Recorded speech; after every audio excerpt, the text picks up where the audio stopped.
Praise the Lord. जय मसीह की आप सबको मेरे अजीजों। परमेश्वर को हम धन्यवाद देते हैं कि उस महान प्रभु ने हमें एक बार फिर फेसबुक के माध्यम से ये मौका दिया है कि हम एक साथ बैठ के उस महान परमेश्वर की महिमा करें, उसको धन्यवाद दें, उसकी स्तुति, उसकी तारीफ करें और उसके वचन को हम एक बार फिर अपने जीवन में देखने पाएं। और इस विशेष बात को जो हम देख रहे हैं कि जो वो कहता है वही करो, एक बार फिर इसमें हम खुदा के वचन को और आगे देखेंगे और उस परमेश्वर के पवित्र नाम की महिमा करेंगे। मेरे अजीजों, जबकि अभी 17 मई तक और लॉकडाउन बढ़ा हुआ है और हम सब लोग अपने घरों में हैं और परमेश्वर ने हमें मौका दिया है कि हम घरों में रह के खुदा के वचन के अध्ययन में लगे रहें। हालांकि अभी कब तक ऐसी परिस्थिति है ये हम नहीं जानते, लेकिन परमेश्वर से प्रार्थना करते हैं कि परमेश्वर जल्द से जल्द इस परिस्थिति को ठीक करे और हम खुदा के भवन में मिलकर खुदा के पवित्र नाम की महिमा करें। सो हम प्रभु को धन्यवाद देते हैं मेरे अजीजों। और जबकि प्रभु ने एक बार फिर ये मौका दिया है कि शनिवार की शाम आज हम खुदावंद को धन्यवाद देने पाए। आज हम देखेंगे थोड़ी देर बाद खुदा के वचन को कि किस तरीके से परमेश्वर ने उस नामान कोढ़ी को चंगा किया जब उसने खुदा का वचन जो उसके पास एलीशा के द्वारा पहुंचा था उसने पूरा किया। लेकिन थोड़ी देर बाद हम इस वचन को देखेंगे और इस समय हम प्रार्थना करेंगे और परमेश्वर की महिमा करेंगे। साथ ही साथ हम आज के दिन याद करते हैं अपने एक अजीज बुजुर्ग मिस्टर गॉर्डन दास को, जो हमारे भाई राजेश विल्सन के मामू और भाई दीपक दास के फादर पापा हैं। वो कल प्रभु की पवित्र गोद में सो गए और कल ही उनको मृत्यु दी गई, उनके घर पे प्रार्थना की गई। और हमारी इस समय प्रार्थना है कलीसियाई रूप से कि परमेश्वर उस परिवार को अपनी शांति प्रदान करे और अपनी महिमा कराए। आइए आज हम धन्यवाद के साथ प्रभु की पवित्र उपस्थिति में जाएं। Hallelujah Lord, thank you Jesus. धन्यवाद धन्यवाद धन्यवाद धन्यवाद, स्तुति और तारीफ यीशु नासरी। प्रभु, हम आपके पवित्र नाम की महिमा करते हैं। जबकि रोज हम टीवी पर देख रहे हैं, समाचारों में सुन रहे हैं कितनी भयंकर परिस्थिति पूरी दुनिया में हो रही है प्रभु, और ये कोरोना रूपी महामारी के शिकार लोग, मरीज दिन ब दिन बढ़ते चले जा रहे हैं।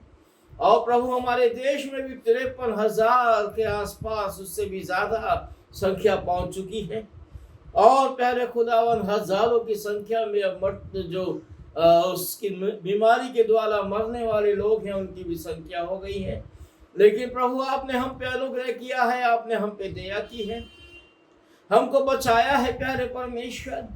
और हम प्रार्थना करते हैं जैसे आपने हमको बचाया औरों को ही बचाए खुदावन, और उनको भी ये मौका दें कि वो आपके पवित्र चरणों पर आए, वो आपके पवित्र नाम की महिमा करने पाए, आपका जयकारा करने पाए प्यारे परमेश्वर, आपकी स्तुति और तारीफ करने पाए प्यारे परमेश्वर। धन्यवाद देते हैं आज की शाम के लिए प्रभु, जबकि आपने हमको एक बार फिर ये मौका दिया है खुदावन कि शनिवार शाम एकत्रित होकर आपकी आराधना कर रहे हैं। कल आपका पवित्र दिन है, आराधना का दिन है प्रभु। कल के लिए हमको और सामर्थ्य दे कि कल सुबह 9 बजे इसी रीति से फेसबुक पर इकट्ठा होके हम खुदावन आपके पवित्र नाम की आराधना करने पाए, अपने घरों में रह के आपकी महिमा करने पाए प्रभु। और सुरक्षित रखें हमारे देश को, और प्रभु विशेष रूप से जो लोग इस महामारी से मर रहे हैं उनको बचाएं, और पूरी दुनिया में प्रभु अपना अनुग्रह बरसाएं। विशेष प्रार्थना करते हैं प्रभु, जो लोग इस लड़ाई में लोगों का साथ दे रहे हैं, जो मेडिकल पर्सन है प्यारे परमेश्वर, जो हमारी कलीसिया के हैं और दूसरे भी जगह के हैं प्रभु, और सब के सब जो अस्पतालों में सेवा दे रहे हैं, और प्रभु विशेष प्रार्थना करते हैं कि अपने अनुग्रह में बना के रखें। जो पुलिस वाले हैं प्रभु, जो लॉ एंड ऑर्डर देखते हैं और प्रभु लोगों को इकट्ठा होने से रोकते हैं, अब वो भी इसमें संक्रमित हो रहे हैं। प्रभु आप अपने अनुग्रह में रखे उनको और होने दे प्रभु, इस महामारी से हर कोई बचे और आपकी महिमा करे प्यारे परमेश्वर। हम प्रार्थना करते हैं, दया करे पिता, और इस महामारी को दूर करके फिर अपनी महिमा करने का मौका दें। धन्यवाद देते हैं, सारी आदर महिमा आपको प्रदान करते हैं, मसीह यीशु के नाम से मांगते हैं प्रभु, आप सुने और कबूल करें, आमीन। प्रेज़ द लॉर्ड मेरे अजीजों, प्रभु के पवित्र नाम की महिमा हो। आज की शाम प्रभु ने जब एक बार फिर हमें मौका दिया है कि हम मिल करके उस प्रभु की जय करें और उसका स्तुति तारीफ करें। हमारे गीत की किताबों में 41 नंबर का गीत है और हम सब इस गीत को जानते हैं, बोलो जय मिलकर जय, बोलो जय यीशु की जय। इस गीत को मिलकर के हम गाएंगे और उसके बाद हम थोड़ी देर खुदा के वचन को पढ़ेंगे और परमेश्वर की आत्मा के द्वारा उसको देखते हुए फिर हम समाप्त करेंगे। आइए मिलकर गाएं, बोलो जय मिलकर जय, जय बोलो जय यीशु की जय। बोलो जय मिलकर जय, बोलो जय यीशु की जय, बोलो जय मिलकर जय, बोलो जय यीशु की जय, बोलो जय जय जय। प्रेम तेरे किए रीत मन में भर दे अपनी प्रीत, प्रेम तेरे किए रीत मन में भर दे अपनी प्रीत, तेरे प्रेम के गाएगी, तेरे प्रेम के गाए गीत, बोलो जय मिलकर जय, बोलो जय यीशु की जय, बोलो जय मिलकर जय, बोलो जय यीशु की जय, बोलो जय जय जय। क्रूस पर अपना खून बहा, मुझ पापी को दी शिफा, क्रूस पर अपना खून बहा, मुझ पापी को दी शिफा। मन मेरे तो बोल सदा, मन मेरे तो बोल सदा, बोलो जय मिलकर जय, बोलो जय यीशु की जय, बोलो जय मिलकर जय, बोलो जय यीशु की जय, बोलो जय जय जय। तेरी कुदरत की ये शान, खुद ही दाता खुद ही दान, तेरे कुदरत की ये शान, खुद ही दाता खुद ही दान, पूरे कर मन के अरमान, पूरे कर मन के अरमान, बोलो जय मिलकर जय, बोलो जय यीशु की जय, बोलो जय मिलकर जय, बोलो जय यीशु की जय, बोलो जय जय जय। खिदमत अपनी ले मुझसे, मंदिर में तो बसे, खिदमत अपनी ले मुझसे, मंदिर में तो बसे, हिंद में तेरा नाम रहे, हिंद में तेरा नाम रहे, बोलो जय मिलकर जय, बोलो जय यीशु की जय, बोलो जय मिलकर जय, बोलो जय यीशु की जय, बोलो जय जय जय। यकीनन मेरे अजीजों, उसकी कुदरत की ये शान है, वो खुद ही दाता और खुद ही दान है मेरे अजीजों। वो स्वयं मेरे और आपके लिए चला आया मेरे अजीजों, वो चला आया कि मुझे और आपको चंगा करे। बेशक इस महामारी के दौर में मुझे और आपको घबराने की ज़रूरत नहीं है। हाँ, सावधानी बरतने की ज़रूरत है, ज़रूर है, क्योंकि प्रभु भी इस बात को कहता है कि हमको अपने जीवन में सावधानी बरतनी है। और मेरे अजीज़ों, उसने तो हमको बहुत स्पष्ट समझाया है कि हमको कबूतर की नाई भोले और सांप के नाई बुद्धिमान होना है।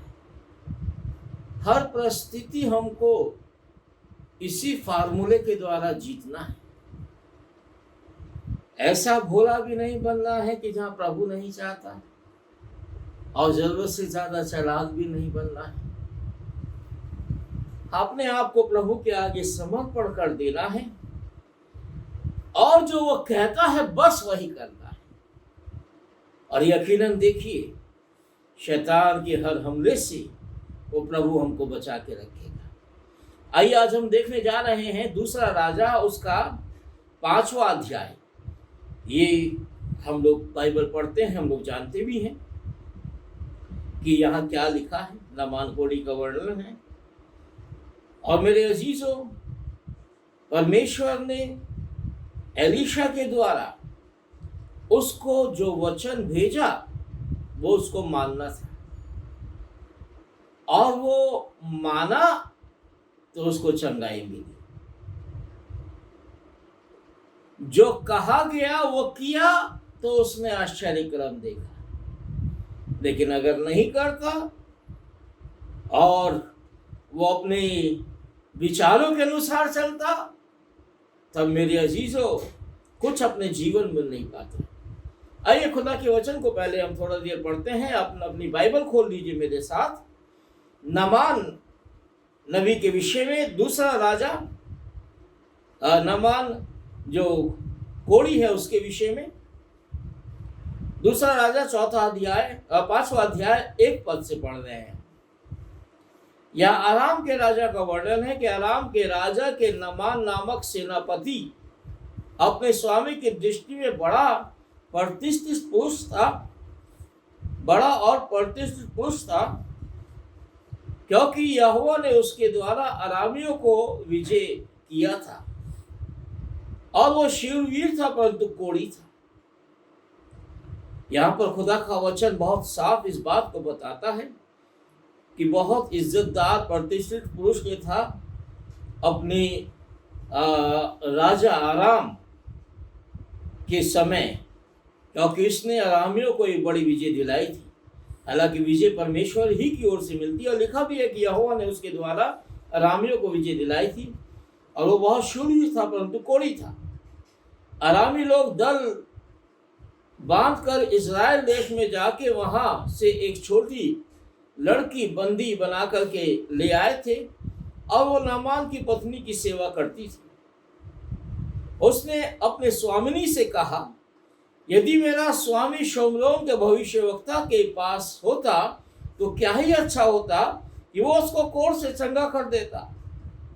तो नामान ने अपने प्रभु के पास जाकर कह दिया कि इस्राएली लड़की इस प्रकार कहती है, यानी राजा के पास जाकर। तब आराम के राजा ने कहा, तू जा, मैं इज़राइल के राजा के पास एक पत्र भेजूंगा।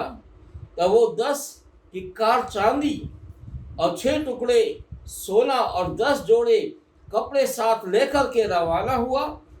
और जब वो इज़राइल के पास वो पत्र लेके गया, जिसमें लिखा था कि जब पत्र तुझे मिले तब जानना कि नामान नामक अपने कर्मचारी को तेरे पास इसलिए भेजा हूं कि उसका कोढ़ दूर कर दे। इस पत्र पर पढ़ने पर इज़राइल के राजा ने अपने वस्त्र फाड़े और बोला, क्या मैं मारने वाला और जिलाने वाला परमेश्वर हूं कि उस पुरुष ने मेरे पास किसी को इसलिए भेजा है कि मैं उसके कोढ़ को दूर करूं? सोच विचार करो, उससे झगड़े का कारण ढूंढता होगा। यीशु ने इज़राइल के राजा ने अपने वस्त्र फाड़े। परमेश्वर के भक्त एलीशा ने राजा के पास कहला भेजा कि तूने अपने वस्त्र फाड़े हैं, क्यों फाड़े हैं? अब वो मेरे पास आए, वो जान लेगा कि इज़राइल में एक भविष्यवक्ता है। तो मेरे अजीजों, परमेश्वर अपने वचन के पढ़े जाने सुने जाने पर अपनी आशीष दे। ये पूरा अध्याय इसी बात के लिए है, लेकिन हम पूरा अध्याय पढ़ नहीं पाएंगे, लेकिन जरूर उसको हम अभी इस समय देखने जा रहे हैं। परमेश्वर आराम का परमेश्वर नहीं है, हालांकि वो तो पूरी दुनिया का परमेश्वर है, लेकिन मेरे अजीजों, आराम लोग इजराइलियों के खिलाफ हैं और इजराइली का परमेश्वर यहोवा है। लेकिन परमेश्वर ने इजराइलियों के ऊपर आराम के राजा को जीत दिलाई, इस्लामान कोड़ी को जीत दिलाई। क्यों? इसलिए कि उसके लोग, इजरायली लोग उससे दूर हो गए। वो परमेश्वर की बातों पर ध्यान नहीं देते। ऐसा कई बार हुआ, तब खुदा ने अन्य जाति के लोगों को उनके ऊपर चढ़ाई करने को छोड़ दिया और वो दूसरी जाति उनके ऊपर विजय प्राप्त किया और उनको बंधुआई में कई बार ले गए। आज भी अगर हम खुदा की बात नहीं मानेंगे तो शैतान हम पर हावी होगा। मेरे अजीज, इस बात को ध्यान रखिएगा। ये महामारी यूं ही नहीं फैल रही है, इसलिए फैल रही है कि लोग खुदा के वचन को नहीं मानते, खुदा को नहीं मानते। और जब ऐसा होता है, निश्चित रूप से मेरे अजीजों, शैतान अपने कार्य को करता है। इजराइलियों के ऊपर अरामियों ने चढ़ाई की और वो जीत गए। और यहां लिखा है कि वो एक छोटी लड़की को अपने साथ बंधुआई में ले गए और वो छोटी लड़की नामान की पत्नी की सेवा करने लगी।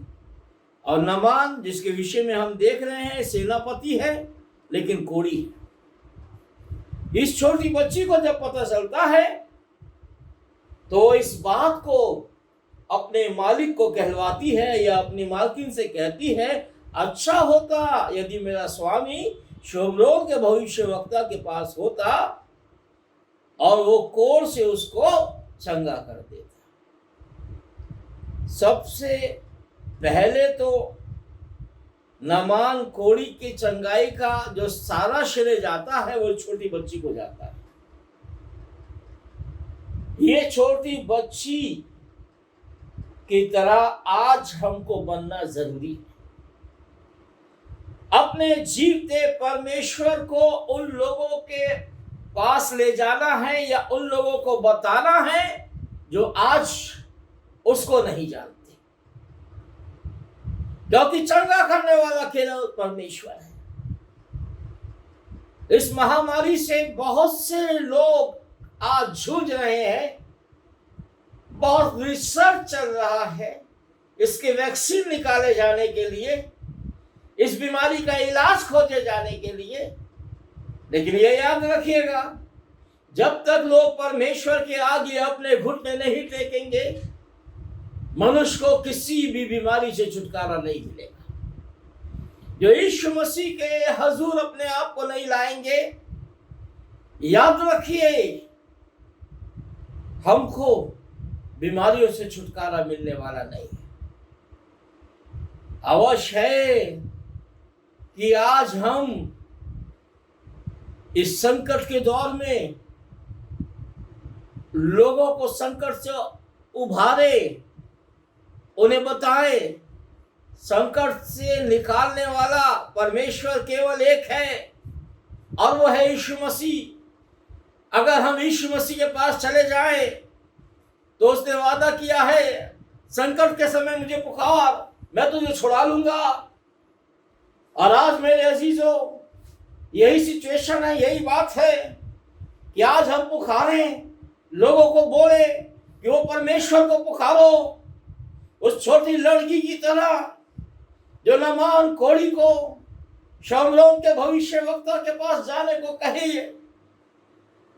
आज हमें भी आवश्यकता है उस छोटी बच्ची की तरह अपने हृदय को, अपने जीवन को नम्र करके हम लोगों के पास जाएं, उन्हें बताएं, उनसे कहें कि चंगाई देने वाला परमेश्वर आज भी वही परमेश्वर है जो इस्राएल का परमेश्वर है, याकूब का परमेश्वर है, जो आज भी सारी दुनिया का परमेश्वर है।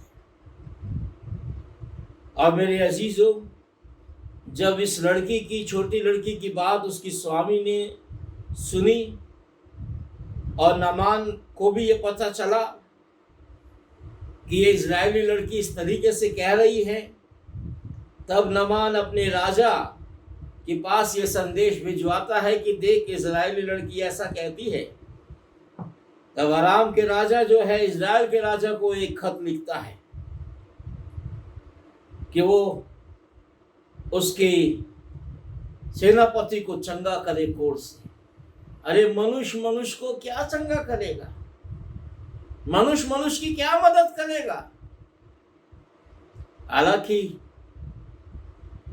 वो लड़की अच्छा तरीका बता रही है, वो सीधे भविष्यवक्ता परमेश्वर के जन के पास भेज रही है, लेकिन ये अपने आप को संसारिक राजा के पास लेके जा रहा है। संसारिक राजा दूसरे राजा के पास भेज दे रहा है। दुनिया में नहीं भटकना है, संसार के लोगों के पास नहीं जाना है। जो चंगा करने वाला परमेश्वर है, सीधा उसके पास जाओ। दुनिया में तो आज हाल देख लीजिए, डॉक्टर बेचारे जो लड़ रहे हैं इस लड़ाई में, इस कोरोना के कहर से लोगों को बचा रहे हैं, वो खुद ही संक्रमित हो जा रहे हैं। कोरोना उन्हीं को पकड़ ले रहा है। इसका मतलब ये नहीं कि डॉक्टर लोग इलाज नहीं करें, ऐसा बात नहीं है, लेकिन मनुष्य मनुष्य को नहीं बचा सकता। बचाने वाला केवल परमेश्वर है। उसकी तरफ हम देखें, मेरे अजीजों, एक बहन जिसने चंगाई पाई है इस महामारी की भयंकर बीमारी से, और उसने अपनी गवाही दी, तो उसने ये बात कहा कि डॉक्टर तो उसके पास तक नहीं आते थे, दूर से दवाई दे देते थे। उसको तो चंगा करने वाला परमेश्वर है। परमेश्वर ने उसको कोरोना से निजात दिलाई है। वो परमेश्वर की करुणा से इस रोग करुणा से चंगी हो पाई है। तो ये याद रखिए, मनुष्य मनुष्य के पास जाके क्या करेगा? परमेश्वर को पहला स्थान हमें देना है। और जब इजराइल के पास वो पत्र लेकर के नामान कोढ़ी गया, तो इजराइल का राजा भड़क गया कि क्या मैं चंगा करने वाला परमेश्वर हूं कि वो राजा मेरे पास पत्र लिख के भेजता है? जरूर मेरे से फिर से लड़ाई करने का वो उपाय खोज रहा है। लेकिन मेरे अजीजों, जब ये बात कि इजराइल से में राजमहल से बाहर निकलती है कि राजा ने अपने वस्त्र फाड़े हैं, कि एक जन राजा के पास आया है कि उसका कोढ़ दूर हो जाए, और राजा जो है क्रोध में आके अपने वस्त्र फाड़ा है, तो ये बात परमेश्वर के भक्त एलीशा के पास पहुंचती है, और वो राजा के पास कहला भेजता है कि तू अपने वस्त्र क्यों फाड़ता है, उसको बोल मेरे पास आए। तब वो जान लेगा कि इजराइल में एक भविष्यवक्ता, एक जीवित परमेश्वर है। जब नामान कोढ़ी रथों समेत एलीशा के द्वार पर आके खड़ा होता है, खुदा का वचन में यहाँ लिखा है, तब एलीशा ने एक दूत को उसके पास ये कहला भेजा कि जाके यरदन में 7 बार डुबकी मार, तब से शरीर ज्यों का त्यों हो जाएगा। यानी जब वो राजमहल से एलीशा के दरवाजे आता है, एलीशा उससे मिलता भी नहीं है, बल्कि अपने नौकर के द्वारा कहला देता है, अपने दूत के द्वारा कहला देता है, जा यरदन में 7 बार डुबकी मार, तेरा कोढ़ दूर हो जाएगा। और ये नामान व्यक्ति जो सेनापति था, ये इतना क्रोधित होता है कि मैं इतने दूर से आया, इसके राजा के पास गया, इसके राजा ने मुझे इसके पास भेजा, लेकिन ये मेरे से मिलने के लिए घर से बाहर तक नहीं निकला। एक और ऐसा भविष्यवक्ता है। मेरे अजीजों, मनुष्य फिर भी मनुष्य है ना, यही बात खुदा का वचन के द्वारा हम समझा रहे हैं। एलीशा चंगा करने वाला नहीं है, चंगा करने वाला परमेश्वर है। परमेश्वर की जो बात नामान के लिए एलीशा के पास तक पहुंची थी, एलीशा ने उसे नामान तक पहुंचा दी। अब नामान चाहता है कि एलीशा उससे मिले, क्रोधित हो जाता है कि मैं इतने दूर से आया और ये मेरे पास बाहर भी नहीं आया। मैं तो सोचता था बाहर आके वो परमेश्वर का, यहोवा का जन जो है, यहोवा से मेरे लिए प्रार्थना करेगा, कोढ़ के स्थान पर अपना हाथ रख के मेरा कोढ़ दूर करेगा, लेकिन ऐसा हुआ नहीं।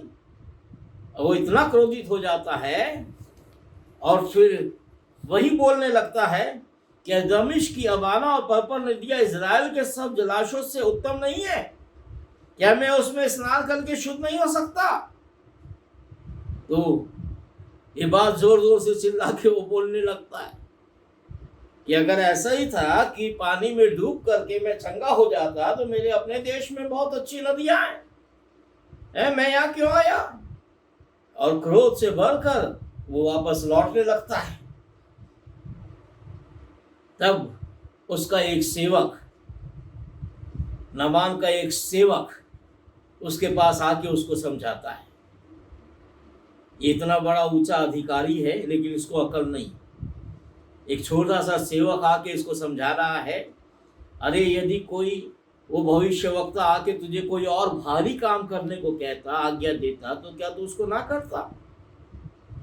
अगर वो और कोई आप भारी काम बोलता तो तुझको करता ही तू। अब उसने अगर वो शुद्ध स्नान करने के लिए कहा है कि जाके स्नान करके शुद्ध हो जा, तो इसको तुझे कितना अधिक मानना चाहिए। मुश्किल ये है कि जो वो कहता है उसको हम सुनना नहीं चाहते और हम जो समझते हैं उसके अनुसार हम करना चाहते हैं। तो नामान जो समझ रहा था उसके अनुसार अपना करना सोच रहा था, लेकिन वो सेवक उसके समझाता है ऐसा नहीं करो, जो वो कहता है वही करो, चंगा वो कर रहा है, तुमको सामर्थ उसके पास है, इसलिए अपनी मर्जी चलाने का कोई मतलब नहीं है। आज भी मेरे अजीजों, सामर्थ परमेश्वर के पास है, वो हमें चंगा करेगा, इस महामारी से छुटकारा देगा। हमको उसके घुटनों पर आकर के उसके सन्मुख अपने आप को दे देना है और जो वो कहता है वो करना है। तो जब उसका सेवक उसको बोलता है नामान को, तब नामान इस बात को सुनता है, समझता है और परमेश्वर के भक्त के वचन के अनुसार वो यर्दन में जाके 7 बार डुबकी मारता है।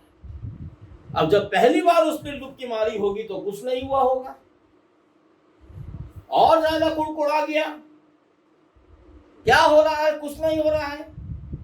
जब एक बार मैंने डुबकी मारी है तो कम से कम थोड़ा सा तो कोड़ खत्म होना चाहिए था। दूसरी बार फिर मारता है कुड़कुड़ाते हुए, फिर कुछ नहीं होता है, और गुस्सा उसका भड़क जाता होगा कि अरे अब तो होना चाहिए। और 6 बार तो वो डुबकी मारता है लेकिन कुछ नहीं होता है। लेकिन जब वो 7वीं बार डुबकी मारता है, और इसमें यहां खुदा का वचन लिखा है, जब नामान ने यर्दन में 7वीं बार डुबकी मारी तो उसका शरीर छोटे लड़के का सा शुद्ध हो गया।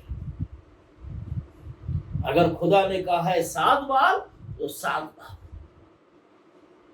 फिर 8 बार भी नहीं, 6 बार भी नहीं, जो वो कहता है वही करो। अगर हम ऐसा नहीं करेंगे, अपने मन से करेंगे, तो हमारी बीमारियां हमको कभी नहीं छोड़ेंगी, हमारे गुनाह, हमारे पाप हमसे कभी दूर नहीं होंगे। अगर हमको चाहिए कि हमारे पाप हमसे दूर हो जाएं, वो हमको शुद्ध कर दे, वो हमको साफ कर दे, तो वो जो कहता है वही करना है। उसके पवित्र लहू के द्वारा हमें मुक्ति मिलती है मेरे अजीजों, अपने कर्मों के कारण नहीं, विश्वास के द्वारा हमें मुक्ति मिलती है। जो वो कहता है उसको बड़े विश्वास के साथ मानना है, और जब वो 7वीं बार डुबकी मारता है तो वो बिल्कुल शुद्ध हो जाता है, तो बड़ा खुश हो जाता है। और फिर वो अपने देश नहीं जाता, दल बल समेत परमेश्वर के भक्त के यहाँ लौट आता है और उसको के सामने खड़ा होकर के फिर परमेश्वर की बड़ाई करता है और कहता है, सुन, मैंने जान लिया है कि समस्त पृथ्वी में इज़राइल को छोड़ और कहीं परमेश्वर नहीं है। तब वो एलीशा को कुछ भेंट जो अपने साथ लाया था देने की कोशिश करता है।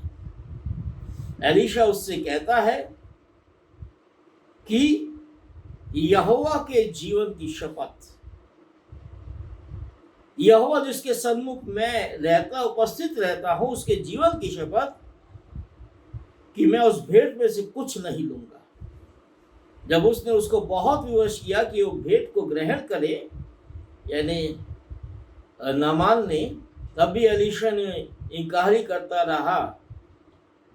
और तब नामान ने कहा, अच्छा तो तेरे दास को 2 खच्चर मट्टी मिले कि तेरे आगे को तेरा दास यहोवा को छोड़ किसी और ईश्वर को होम बलि या मेल बलि ना चढ़ाए। एक बात यहोवा तेरे दास की क्षमा करे कि जब मेरा स्वामी रिम्मोन के भवन में दंडवत करने को जाए तो मेरे हाथ का सहारा ले, यो मुझे रिम्मोन के भवन में दंडवत करनी पड़े, तब यहोवा तेरे दास को का ये काम क्षमा करे कि मैं यहोवा के रिम्मोन के भवन में दंडवत करूं। यानी अब वो किसी दूसरे को मानना नहीं चाहता, मजबूरी में भी मानना नहीं चाहता, और अगर मजबूरी में कहीं किसी और के आगे सर झुका दिया तो उसके लिए वो क्षमा चाहता है। तब एलीशा उससे कहता है, कुशल से विदा हो जा, और वो चला जाता है। लेकिन मेरे अजीजों, लालच एलीशा के भक्त गेहजी के जीवन में आ जाता है और वो सोचता है मेरा स्वामी मूर्ख, उसने अरामी नामान को ऐसे ही छोड़ दिया, वो इतना ज़्यादा भेंट लेकर के आया था है और कुछ भी नहीं लिया। तब वो पीछे दौड़ता है गेहजी नामान के, और गेहजी नामान के पीछे दौड़ता है और बोलता है, नामान किसी को अपने पीछे दौड़ता हुआ देखकर उससे मिलने को रथ से उतर पड़ता है। वचन ये बताता है, उससे पूछता है सब कुशल से तो है? वो कहता है सब कुशल से है, परंतु मेरे स्वामी ने मुझसे कहा है कि एफ्रेम के पहाड़ी प्रदेश में भविष्यवक्ताओं के चेलों में से 2 जवानों मेरे यहाँ अभी आए हैं, उनके लिए 1 इक्कार चांदी और 2 जोड़े दे दे। यानी जो एलीशा ने नहीं कहा था वो ये जाकर के जो है उससे लेने लगता है। तब नामान खुशी से उसको बहुत कुछ दे देता है। लेकिन लालच मेरे अजीजों आशीषों को वही खत्म कर देगा। नामान तो चंगा हो गया क्योंकि जो परमेश्वर के दास ने उससे कहा वो उसने किया। लेकिन परमेश्वर के दास का ये सेवक जो जीवते परमेश्वर को जानता है, फिर भी लालच के द्वारा वो नामान से वो सब सामान ले लेता है। और जैसे ही वापस आता है तो एलीशा को तो पता चल जाता है। पूछता है तू कहाँ से आता है? कहता है तेरा दास तो कहीं गया नहीं, झूठ बोलता है। लेकिन एलीशा को सब मालूम है। एलीशा उससे कहता है देख उसका तो कोढ़ दूर हो गया, लेकिन वो कोढ़ अब तेरे ऊपर लग गया। और गेहजी उसी समय कोढ़ से ग्रसित हो जाता है, उसके बाद उसको छुटकारा नहीं मिलता। लालच के द्वारा मेरे अजीजों अपने जीवन में खुदा की आशीष खो दे, इससे बड़ा दुर्भाग्य हमारे जीवन में कुछ नहीं।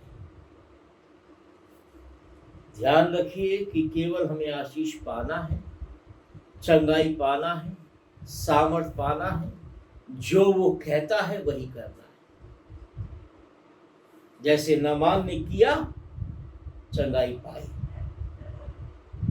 उसने 7 बार डुबकी लगाई, चंगाई पाई, और उसके बाद उसका विश्वास जीते परमेश्वर हो गया। मेरे अजीजों, छोटी लड़की की तरह हम भी बन जाएं, लोगों को प्रभु के विषय में बताएं, चंगा करने वाला परमेश्वर है, और वो लोग प्रभु के पास आए, चंगे हो जाएं और प्रभु से आशीष पाए। और वो जो आत्माएं में और आप प्रभु के लिए जीतेंगे, प्रभु उसको हमारे ही खाते में दर्ज करेगा, उसकी आशीष हमें मिलेगी। परमेश्वर आप सबको आशीष दे। आइए प्रार्थना करें। थैंक यू लॉर्ड, धन्यवाद धन्यवाद धन्यवाद, स्तुति और तारीफ नासरी आपकी महिमा करते हैं, आपके पवित्र चरणों पर आते हैं। आपने अनुग्रह किया है, आपने दया की है प्रभु।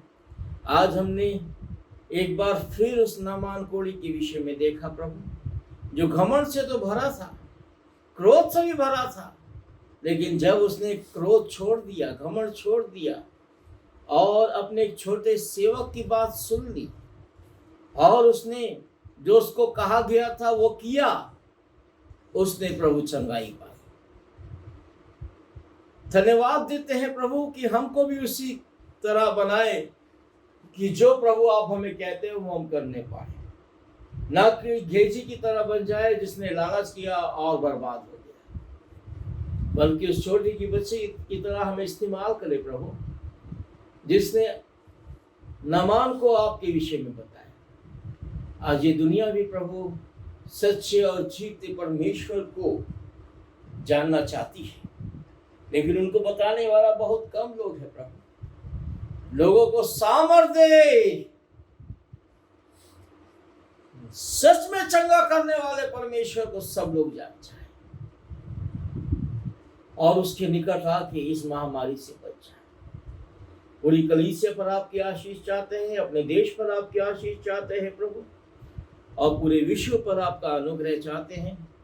ये भयंकर महामारी जो पूरे विश्व में फैल गई है, यीशु के नाम में दूर हो जाए जल्द से जल्द प्रभु, और आपकी महिमा अपनी सामर्थ दे, अपनी आशीष दे, रात भर मीठी प्यारी नींद दे, कल सुबह की रोशनी दे, कि फिर हम आपकी महिमा करने पाए।